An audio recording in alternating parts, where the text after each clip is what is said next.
नमस्कार दोस्तों, आपका एनसीईआरटी पॉलिटी जो बीपीएससी के लिए मैराथन चलाया जा रहा है, इसमें आपका स्वागत है। इस क्लास में इस क्लास का एक भाग जो मैं कल करवा चुका हूँ, अगला पार्ट आज मैं करवा रहा हूँ। और अगर इसके पहले पार्ट को ना देखे हों तो आप लोग अवश्य देख लीजिए। तो चलिए इस पार्ट में हम लोग स्टार्ट करते हैं उस आगे के क्वेश्चनों को, जो कि बहुत ही इम्पोर्टेंट हैं। बीपीएससी के द्वारा जो शिक्षक भर्ती हो रही 6 to 8 टीजीटी पीजीटी के लिए बहुत ही महत्वपूर्ण है। तो चलिए स्टार्ट करते हैं, प्रारंभ करते हैं अपने क्वेश्चनों को, जो कि अति महत्वपूर्ण है। पहला क्वेश्चन है, भारतीय संविधान के किस भाग में मौलिक अधिकारों का उल्लेख किया गया है? तो किस भाग में किया गया है? किस भाग में किया गया है? आपका भाग 3 में किया गया है। किसमें? भाग 3 में किया गया है। किस अनुच्छेद में यह स्पष्ट उद्धत है कि संसद द्वारा ऐसा कोई भी कानून नहीं बनाया जा सकता जिससे संविधान के भाग 3 में अवस्थित मौलिक अधिकारों का उल्लंघन हो? वो कौन सा भाग है? वो अनुच्छेद 13 है। अनुच्छेद 13 में कहा गया है। अगला है, भारतीय संसद किस अनुच्छेद के तहत भारतीय नागरिकों को भाग 3 में प्रदत्त मौलिक अधिकारों में संशोधन कर सकती है? वो कौन सा है भाग? अनुच्छेद 368 के तहत नागरिकों को भाग 3 में, जो नागरिकों को भाग 3 दिया गया है उसमें संशोधन कर सकती है। कौन से अनुच्छेद के अंतर्गत? अनुच्छेद 368 के अंतर्गत। चलिए अगला देखते हैं, किस संविधान संशोधन द्वारा यह सुनिश्चित किया गया है कि संसद मौलिक अधिकारों में भी संविधान के अन्य उपबंधों की तरह संशोधन कर सकती है? 17वें संविधान संशोधन 1969 द्वारा। किस मामले में सर्वोच्च न्यायालय ने यह अभिनिर्धारित किया कि भारतीय संसद अनुच्छेद 368 के तहत मौलिक अधिकारों में संशोधन कर सकती है? वेरी इंपॉर्टेंट क्वेश्चन है, जो कि हर बार कहीं ना कहीं आपको देखने को मिलता है। वो कौन सा बात था? वो शंकरी प्रसाद बनाम भारत संघ 1951 में जो हुआ था, इसमें कहा गया है। ठीक है, चलिए अगला देख लेते हैं। 27 फरवरी 1967 को सर्वोच्च न्यायालय ने किस वाद में यह अभिनिर्धारित किया कि भाग 3 के प्रावधानों में संशोधन करने और मौलिक अधिकारों को समाप्त या सीमित करने का अधिकार संसद को नहीं है? वो कौन सा है? गोलकनाथ बनाम पंजाब राज्य। कौन सा है वाद? गोलकनाथ बनाम पंजाब राज्य में ये कहा गया है इस विवाद को। मौलिक अधिकारों को समाप्त या सीमित करने का अधिकार संसद को नहीं है। किसमें कहा गया है? गोलकनाथ बनाम पंजाब राज्य में। चलिए अगला देखते हैं। अगला क्वेश्चन देख लेते हैं। सर्वोच्च न्यायालय ने 24वें संविधान संशोधन द्वारा संसद को प्रदत्त संशोधन के अधिकार पर निर्बंधन लगा दिया और यह अभिनिर्धारित किया कि संसद मौलिक अधिकारों में संशोधन तो कर सकती है, लेकिन संविधान के मूल ढांचे को परिवर्तित नहीं कर सकती है। मूल ढांचे के बारे में जो बताया गया है वो केशवानंद भारती बनाम केरल राज्य, ये 1973 में जो हुआ था, केशवानंद भारती बनाम केरल में, इसके अंतर्गत कहा गया है। चलिए सर्वोच्च न्यायालय के उपयुक्त निर्णयों को सर्वोच्च न्यायालय के उपयुक्त निर्णयों को निष्प्रभावी करने के उद्देश्य से संसद ने किस संशोधन अधिनियम के तहत यह प्रावधान किया कि संसद की संविधान संशोधन की शक्ति असीमित है और संविधान संशोधन को न्यायालय में चुनौती नहीं दी जा सकती है? ये कौन सा है? 42वें संविधान संशोधन अधिनियम 1967 के तहत। अगला क्वेश्चन, किस मामले में न्यायालय ने 42वें संविधान संशोधन को असंवैधानिक बताते हुए पुनः यह अभिनिर्धारित किया कि संसद संविधान के मौलिक ढांचे को बदल नहीं सकती? ये कौन सा है? ये मामला है मिनर्वा मिल्स मामले में कहा था कि मौलिक ढांचे को बदल नहीं सकती। किसमें? मिनर्वा मिल्स मामले में। सर्वोच्च न्यायालय ने मौलिक अधिकारों को किस मामले में आधारित लक्षण नहीं माना था? केशवानंद भारती मामले में। ठीक है, चलिए अगला देख लेते हैं। भारतीय संविधान के किस अनुच्छेद में मौलिक अधिकारों के प्रयोजन के लिए राज्य शब्द को परिभाषित किया है? वो कौन सा है? अनुच्छेद 12 में किया गया है। किसमें परिभाषित किया गया है राज्य शब्द को? अनुच्छेद 12 में। किस अनुच्छेद में अव्यवस्था है कि कोई भी कानून मौलिक अधिकारों का उल्लंघन कर पारित किया गया है तो उसे अमान्य माना जाएगा? वो कौन सा अनुच्छेद है? अनुच्छेद 13 है। कौन सा है? अनुच्छेद 13 है। अगला देखते हैं, भारतीय संविधान के किस अनुच्छेद में प्राकृतिक न्याय की अवधारणा निहित है? किसमें निहित है? अनुच्छेद 14 में। भारतीय नागरिकों को भाग 3 में प्राप्त मौलिक अधिकारों के अतिरिक्त संविधान के किन अनुच्छेदों में नागरिकों के अन्य अधिकार दिए गए हैं? अनुच्छेद 265, 300 का और 301 में ये दिए गए हैं। चलिए अगले देखते हैं, किस मामले में सर्वोच्च न्यायालय ने यह अभिनिर्धारित किया कि विदेश जाने का अधिकार अनुच्छेद 21 के अंतर्गत आता है? ये कौन सा है? मेनका गांधी बनाम भारत संघ 1978। अगला है, किस मामले में फैसला सुनाते हुए न्यायालय ने मौलिक अधिकारों को नीति निर्देशक तत्वों में से श्रेष्ठ बताया है? वो कौन सा है जिसको श्रेष्ठ बताया है? गोलकनाथ मामले में। अगला, किस मामले में सर्वोच्च न्यायालय ने यह अभिनिर्धारित किया था कि मौलिक अधिकारों में संशोधन करने के लिए एक नई संविधान सभा बुलानी पड़ेगी? ये भी गोलकनाथ मामले में कहा गया था। अगला है, गोलकनाथ बनाम पंजाब राज्य के मामले को अप्रभावित बनाने के लिए संसद ने कौन सा संविधान संशोधन किया है? ये कौन सा है? 42वां संविधान संशोधन। चलिए अगला देख लेते हैं, किस आदेश के तहत न्यायालय किसी अधिकारी को जिसने किसी व्यक्ति को अवैध ढंग से बंदी बना रखा हो आज्ञा दे सकता है कि बंदी को 24 घंटे के अंदर उपस्थित किया जाए ताकि उसकी गिरफ्तारी के औचित्य का निर्णय किया जा सके? ये क्या है आपका?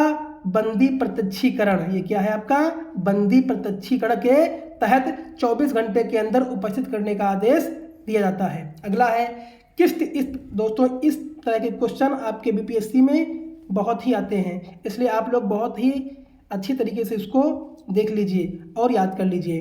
किस स्थिति में बंदी प्रत्यक्षीकरण रिट जारी की जाती है? दोषपूर्ण पुलिस नज़रबंदी। अगला, मैडमस का शाब्दिक अर्थ क्या है? आज्ञा देना या परमादेश।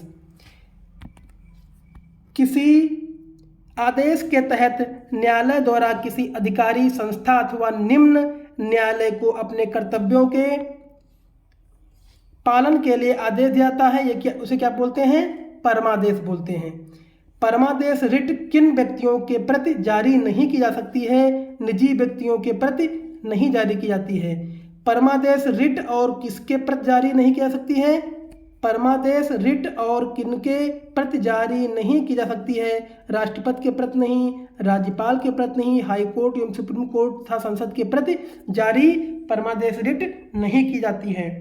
कौन सी 2 रिटें हैं जो अधीनस्थ न्यायालयों के प्रति जारी की जाती हैं? वो कौन से हैं? प्रतिषेध एवं उत्प्रेषण। प्रतिषेध और उत्प्रेषण। किसी आदेश के तहत किसी निम्न न्यायालय के अपने अधिकार क्षेत्र से बाहर कार्य करने के लिए उससे स्पष्टीकरण मांगा जाता है और यह प्रतिषेध से इस अर्थ में अलग है कि इसे कार्य होने के पश्चात जारी किया जाता है। ये क्या है आपका? उत्प्रेषण। अगला है, किसी आदेश के तहत सर्वोच्च न्यायालय या उच्च न्यायालय अवर न्यायालयों से प्रलेख मंगा सकता है। ये कौन है? इसको बोलते हैं उत्प्रेषण। किस आदेश के तहत किसी निम्न न्यायालय को आदेश दिया जाता है कि वह उस कार्य को जो उनके अधिकार क्षेत्र के बाहर है ना करें, उसको क्या बोलते हैं? प्रतिषेध बोलते हैं। प्रतिषेध बोलते हैं। ठीक है, अगला देखते हैं, जब कोई व्यक्ति बिना किसी अधिकार के किसी लोक पद को धारण किए रहता है तो कौन सा रिट जारी करके उससे पूछा जाता है कि वह किस अधिकार से उस पद को धारण किए हैं? वो क्या है? अधिकार परीक्षा रिट। क्या है? अधिकार परीक्षा रिट।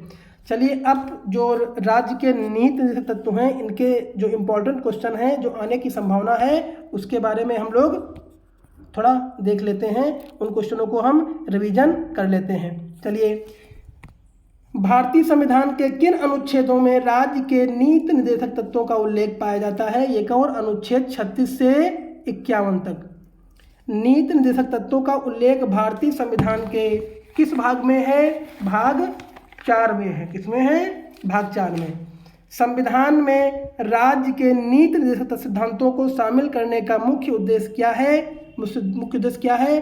कल्याणकारी राज्य के राष्ट्रीय आर्थिक व सामाजिक लोकतंत्र की स्थापना। संविधान में नीति निर्देशक तत्वों को किस संविधान से ग्रहण किया गया है? आयरलैंड के संविधान से ग्रहण किया गया है। नीति निर्देशक तत्वों को किसने भारतीय संविधान की अनदेखी एवं महत्वपूर्ण विशेषता कहा है? B.R. अम्बेडकर ने। राज्य के नीति निर्देशक तत्व किनके लिए निर्देश है कि इनके अनुसार सामाजिक एवं आर्थिक व्यवस्था का संचालन करेंगे? राज्यों के प्रति।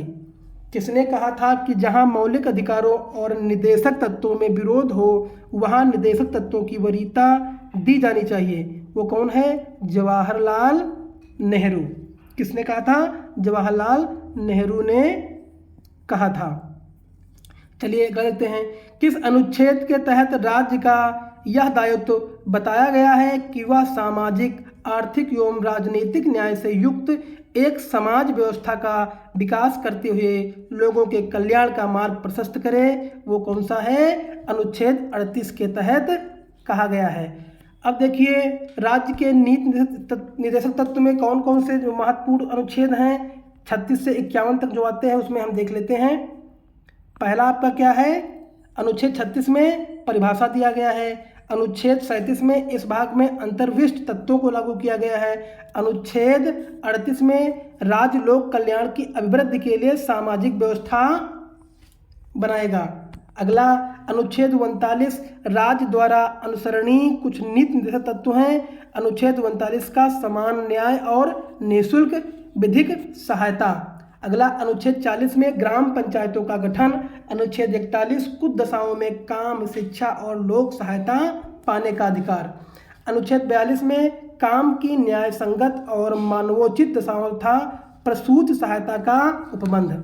चलिए अब अगले क्वेश्चन जो महत्वपूर्ण है उनको देख लेते हैं राष्ट्रपति से। भारत की कार्यपालिका का अध्यक्ष कौन होता है? सभी लोग जानते हैं, राष्ट्रपति होता है। भारत सरकार का संवैधानिक अध्यक्ष कौन होता है?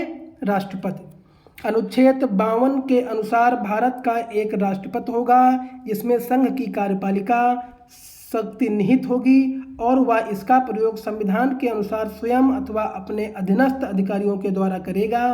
इसका वर्णन संविधान के किस अनुच्छेद में किया गया है?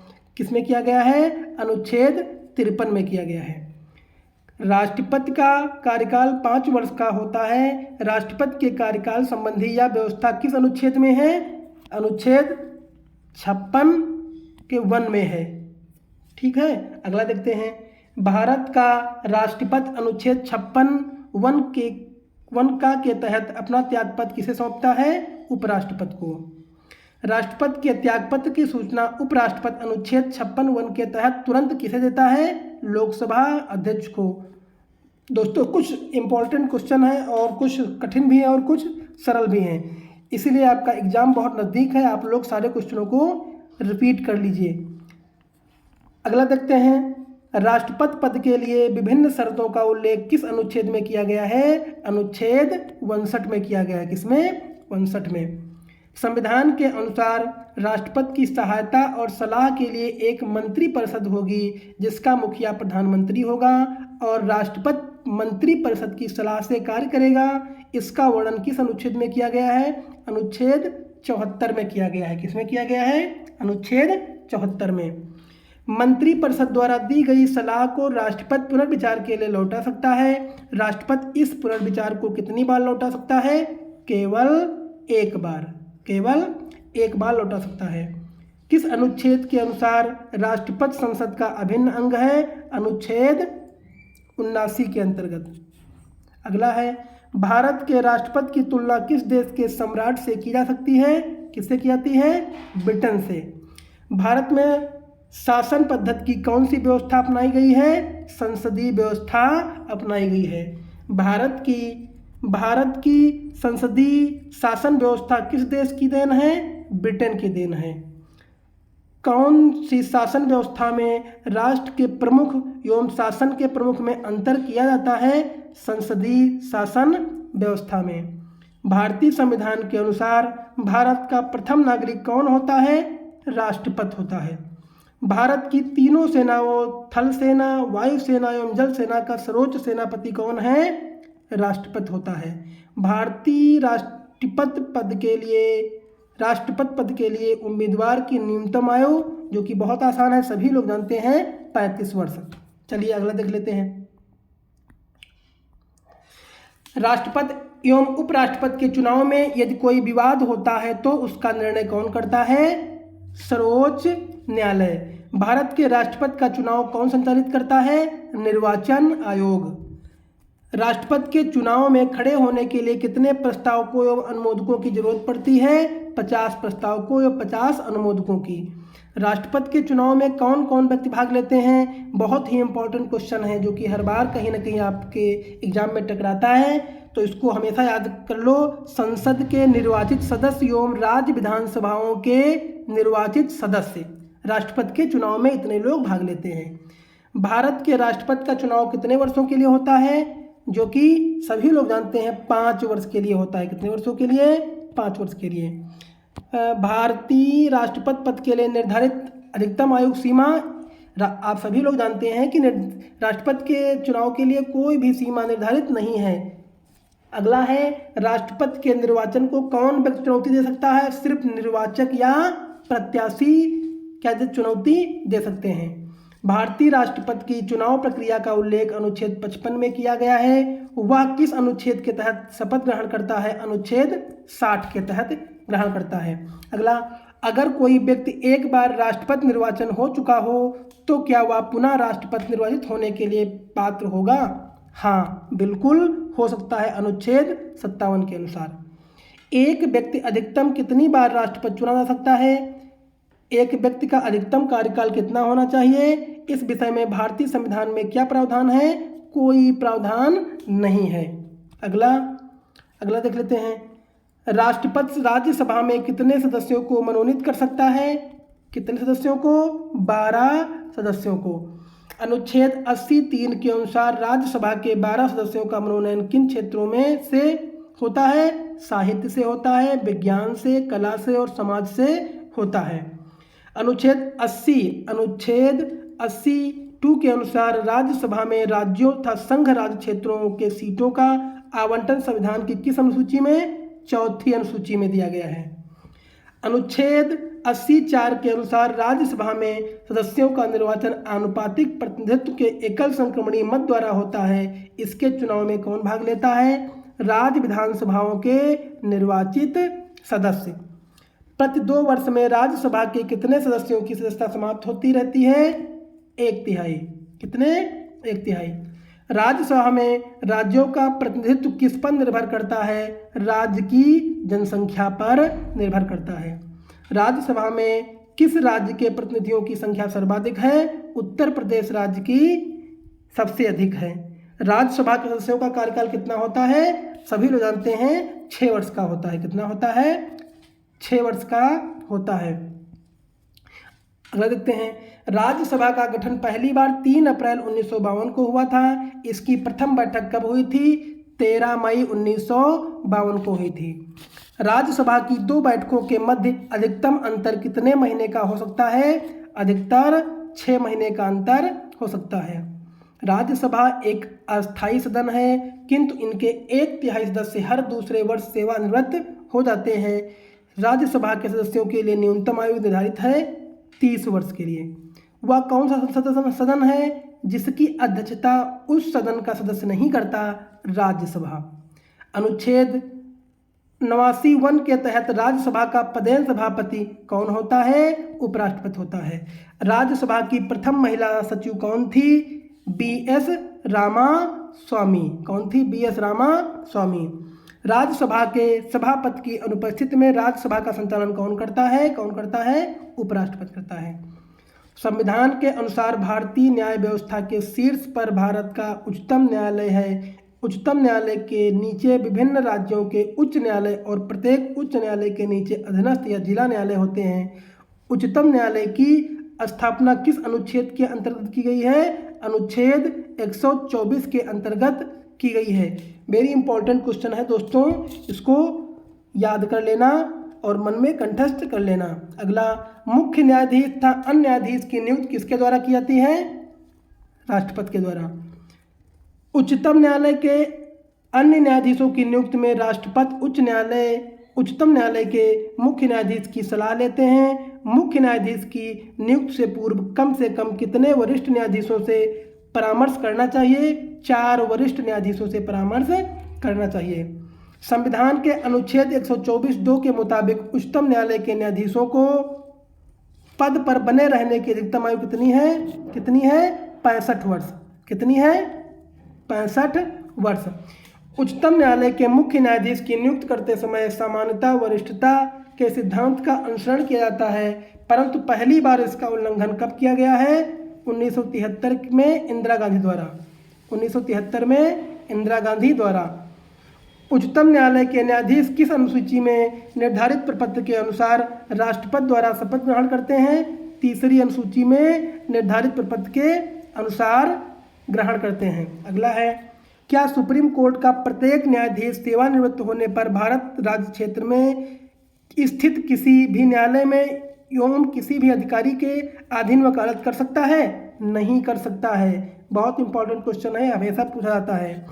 एक और इम्पॉर्टेंट क्वेश्चन आपके सामने है। अनुच्छेद 124(3) के अनुसार उच्चतम न्यायालय के न्यायाधीशों की नियुक्ति के लिए निम्न योग्यताओं में जैसे वह भारत का नागरिक हो, कम से कम 5 वर्ष तक किसी 1, 2 या अधिक उच्च न्यायालयों का न्यायाधीश रह चुका हो, या किसी 1, 2 या अधिक उच्च न्यायालयों में 10 वर्ष तक अधिवक्ता रहा हो। इन योग्यताओं के अतिरिक्त एक योग्यता और भी है। वह क्या है? राष्ट्रपति की दृष्टि में वो क्या हो? पारंगत हो, प्रवीण हो, तभी ऐसा हो सकता है। चलिए अगला देखते हैं। किस अनुच्छेद के अंतर्गत यह निर्णय वर्णन है कि प्रत्येक राज्य का एक राज्यपाल होगा?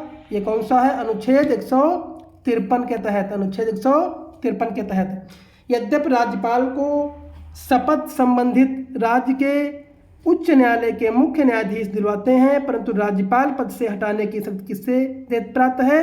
राष्ट्रपति को। किस संवैधानिक संशोधन के द्वारा यह प्रावधान कर दिया गया कि एक व्यक्ति एक से अधिक राज्यों का राज्यपाल हो सकता है? 7वें संवैधानिक संशोधन 1956 के द्वारा। राज्यपाल के वेतन का निर्णय कौन करता है? संसद करता है राज्यपाल के वेतन का निर्णय। राज्यपाल को पद से हटाने के लिए संविधान में कितने कारण बताए गए हैं? कोई भी कारण नहीं है। किस मामले में उच्चतम न्यायालय ने यह निर्धारित किया है कि राज्यपाल को पद केंद्र के अधीन नहीं है, बल्कि यह एक संवैधानिक पद है? हरगोविंद बनाम रघुकुल तिलक। अनुच्छेद 166(1) के तहत राज्य के समस्त कार्यकारी कार्य किसके नाम से संपन्न होते हैं? राज्यपाल के नाम से। क्या संविधान में राज्यपाल पर महाभियोग चलाने के लिए कोई प्रावधान है? नहीं। संविधान के किस अनुच्छेद में यह उल्लेख किया गया है कि राज्य की कार्यपालिका शक्ति राज्यपाल में निहित होगी और वह उसका प्रयोग इस संविधान के अनुसार स्वयं या अपने अधीनस्थ अधिकारियों द्वारा करेगा? वो कौन सा अनुच्छेद है? अनुच्छेद 154(1) के तहत। संविधान के किस अनुच्छेद के तहत राज्यपाल की नियुक्ति राष्ट्रपति करते हैं? अनुच्छेद 155 के तहत। अगला और लास्ट क्वेश्चन आपका है, किस अनुच्छेद में राज्यपाल की पदावधि से संबंधित उपबंध किए गए हैं कि राज्यपाल राष्ट्रपति के प्रसाद पर रत्न अपना पद धारण करेगा, वह राष्ट्रपति को संबोधित त्यागपत्र द्वारा अपना पद छोड़ सकेगा, दोनों उपबंधों के अधीन रहते हुए 5 वर्ष तक अपने पद पर रहेगा? अनुच्छेद 156 के तहत ये कहा गया है। तो इस सेट में हम इतना ही रखेंगे और अगला भी इसका पार्ट आएगा। अगर वीडियो अच्छा लगा हो तो कमेंट करिए, लाइक करिए और हमारे चैनल को सब्सक्राइब कर लीजिए। इसी प्रकार से हम आपको वीडियो प्रोवाइड करवाते रहेंगे। बीपीएससी का एग्ज़ाम बहुत नज़दीक है, इसलिए परमानेंट क्लास हमारी आएगी और आप लोग चैनल को सब्सक्राइब कर लीजिए और अपने सारे ग्रुपों में शेयर कर दीजिए। धन्यवाद।